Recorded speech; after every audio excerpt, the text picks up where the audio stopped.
Today, we journey into the uncharted wilderness of Tibet, hundreds of miles from its capital city of Lhasa and thousands of feet above sea level, where the air is thin and oxygen is scarce.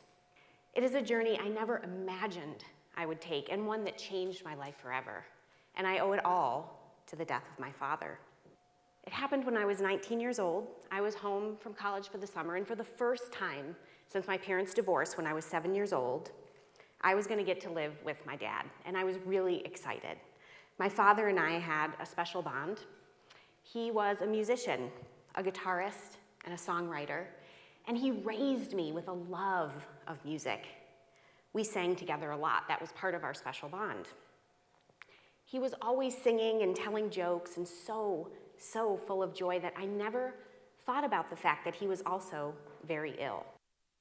You see, he lost the function of his one good kidney in his 20s, the same year that he would marry my mom, and she was just 19 at the time. And the doctors told them that even with a kidney transplant, he would have a maximum of 3 years to live.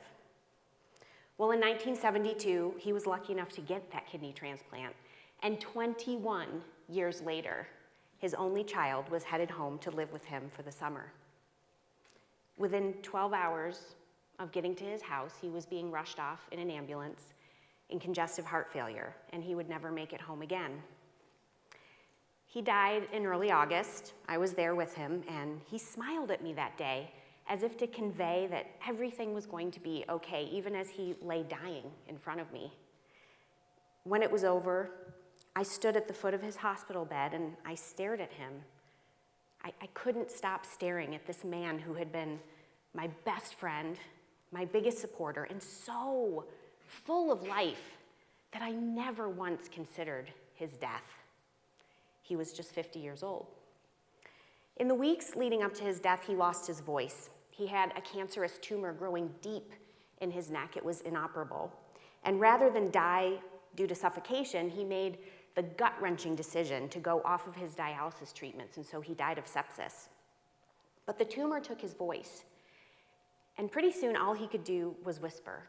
And one of the last things he whispered to me was, "Honey, get an education." Now, I was already in college, and he was over the moon about this because he never went to college, but something about those words uttered to me from the bed in which he would soon die meant so much more. They lodged deep into my brain and took hold. Just 2 days after putting him in the ground, I was headed back to school. I was an English major at Syracuse University, hoping to be a writer or a journalist one day. School had come easily to me. I had a 3.8 GPA, and I was on track to cruise through my 4 years of college with flying colors, but suddenly, I was grieving. I was broken. And I started to feel profoundly dissatisfied with my life. It just so happened that I was taking an introductory geology course that semester, not because I wanted to, but because as a non-science major, I had to fulfill a science requirement. Some of you probably know what this feels like. I was not at all scientifically inclined. I had been afraid of math since high school, and I was 100% convinced that science was too hard for me, that I couldn't do it. But something started to happen in that geology class that I didn't expect. I was intrigued. The things that I was seeing on the screen during class, the tallest mountains on Earth, and layers of rocks in red and gold, the color of a sunset, I was captivated. And this curiosity started welling up inside of me that I'd never felt before. And I had to know more. Against every instinct, I was falling for geology. I fought it hard for a while, but by the end of that semester, I had declared geology as my major. And I started down the difficult path of becoming a scientist. And not just a scientist, but a woman scientist. And not just a woman scientist, but a woman scientist in a field that encourages, if not expects you, to go out into the field and commune with the earth. I was not an outdoorsy girl. I was not raised going camping or hiking. The most down and dirty I ever got in nature was baiting my own hook when my father and I would go fishing in Lake Ontario. geology was going to require me to do things that I was pretty certain I could not do. Physics, chemistry, calculus, and yes, even getting down and dirty with nature. My GPA started to plummet. I got my first C and then my first ever D, and I cried a lot. Some of that was missing my dad and having the realization that he would never know me as a scientist. And some of it was feeling what it felt like to fail. But I made it through my bachelor's degree, and I even went on to get a master's degree where I was exposed to some field work in southern Nevada, where we stayed in designated campgrounds with running water, bathrooms, and showers, and general stores, and I was really damn proud of myself for surviving that level of roughing it. And over time, geology, the passion for geology seeped deep into my bones, and I made the radical decision to go after a PhD. And it was that decision that brought to me the ultimate opportunity of my life, the chance to spend more than 3 months in the interior of Tibet doing research for my dissertation.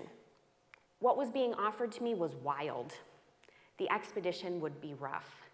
There would be no running water. There would be unpredictable weather, my only shelter, a tent. There would be no communication with home or the outside world. There would be rock hammers and backpacks full of rocks and heavy-duty boots and elevations of, on average, 15,000 feet. There would be one woman going on the expedition, me, and there would be one person going on the expedition who was not a seasoned outdoors person. That was also me. We would drive into the middle of Tibet, pierce the interior, a wildlife refuge that was closed off to foreigners. It would be the farthest from home and the farthest from me I had ever been. My gut said no.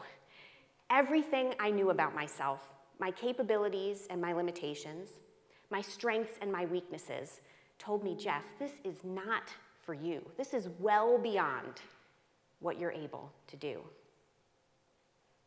Honey, get an education. And so, on a balmy Los Angeles day in the office of my UCLA advisor, the scariest chance of a lifetime sat squarely in my lap. And I said yes. It was made very clear to me that in choosing to go, I was going. There would be no special accommodations for a girl like me. There would be no turning back, and I would not slow them down. We left in April.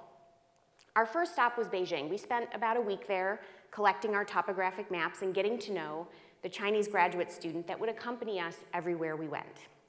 One night, over a dinner of Peking duck, he told me he would never allow his wife to go to Tibet. He looked me straight in the face and he said, "Tibet is no place for a woman. You will be defeated." Our next stop was Lhasa, the capital city of Tibet that sits at just under 12,000 feet elevation, and we spent a few days there acclimating to the altitude, battling nausea and pounding headaches, and gearing up for 3 months away from civilization, and getting to know the Tibetan men that would be our drivers and deliver us into the heart of Tibet and hopefully safely out again. We bought drums of gasoline and food and metal boxes in which to store all of our rock samples, and oh, so much toilet paper. And it was there, in the shadow of the Potala Palace, that I started to fall again, this time for this exotic place and its people so unlike me. Our second day in the field, we were hunting these elusive metamorphic rocks. These are rocks that form due to pressure somewhere deep within the earth. We had seen them in the float, the little chunks all around your feet as you walk through the valleys, but we wanted to find them in place and put them on our maps. These rocks had caught our attention because they had these beautiful deep red garnets in them. Our target was a cirque. That's a bolt-shaped depression that's carved out of the side of a mountain by a glacier. And this cirque sat at 18,000 feet elevation. This was our second day in the field. We started out that morning hiking up this beautiful, wide U-shaped valley. It was gorgeous. It was so beautiful and so green. And I was working so hard to keep up with my male colleagues, and I couldn't do it. I huffed and I puffed all day, and I watched as their rear ends receded into the distance as we made our way toward the cirque. And I felt really alone that day. But I kept going, and eventually I caught up with them high in that cirque, and I could hear rocks all around me falling, clickety-clacking down the mountainside and crashing into pools of glacial meltwater below. It was a really intense day, and at the end of that day, I was completely spent, physically, mentally, and emotionally. We got back to our trucks, and that Chinese colleague that had told me I would be defeated, he took one look at me and he said, "Geology is hard. Perhaps you should find another job."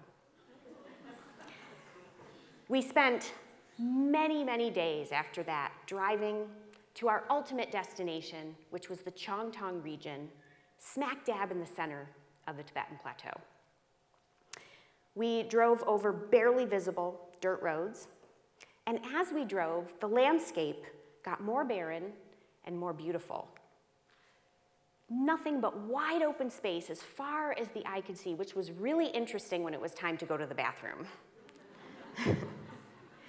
We were making our way deep into the wilderness, where wild donkeys and gazelles ran free, and humans were few and far between.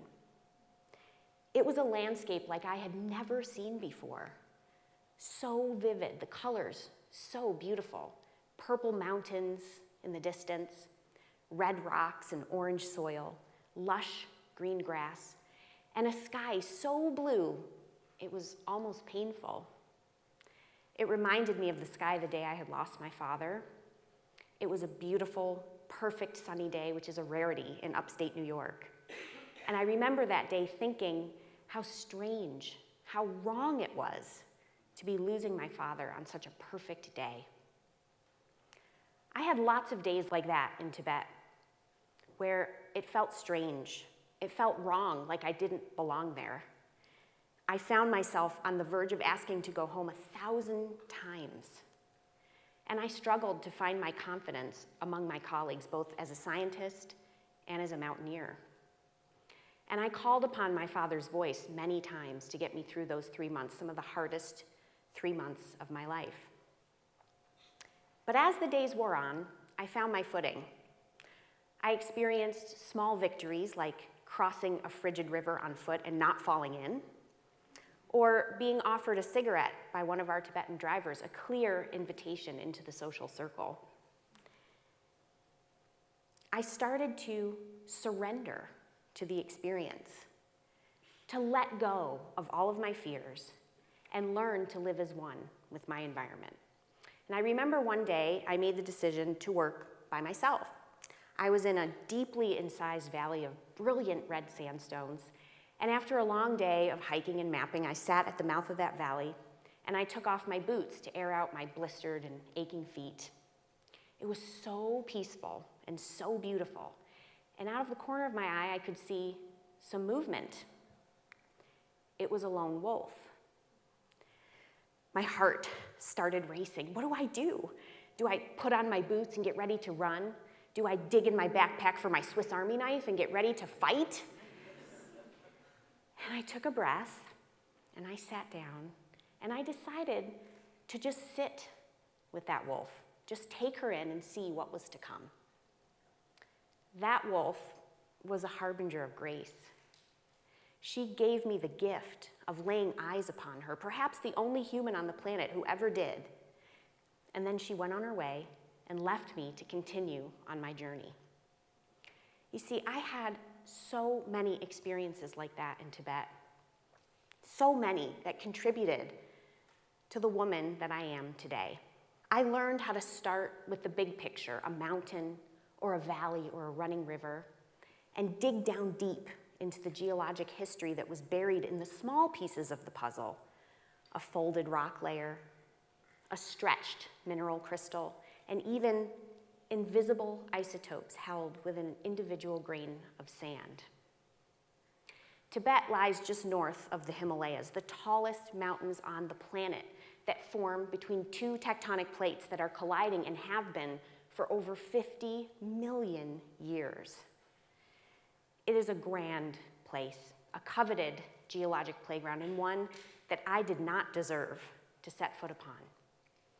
But in saying yes to that crazy adventure, I unearthed some seriously uncharted territory inside myself. I witnessed some of the most spectacular geology on the planet, but more than that, I learned how to understand it, and I grew into a true scientist. Boy, did I get an education. I think my father would have been proud.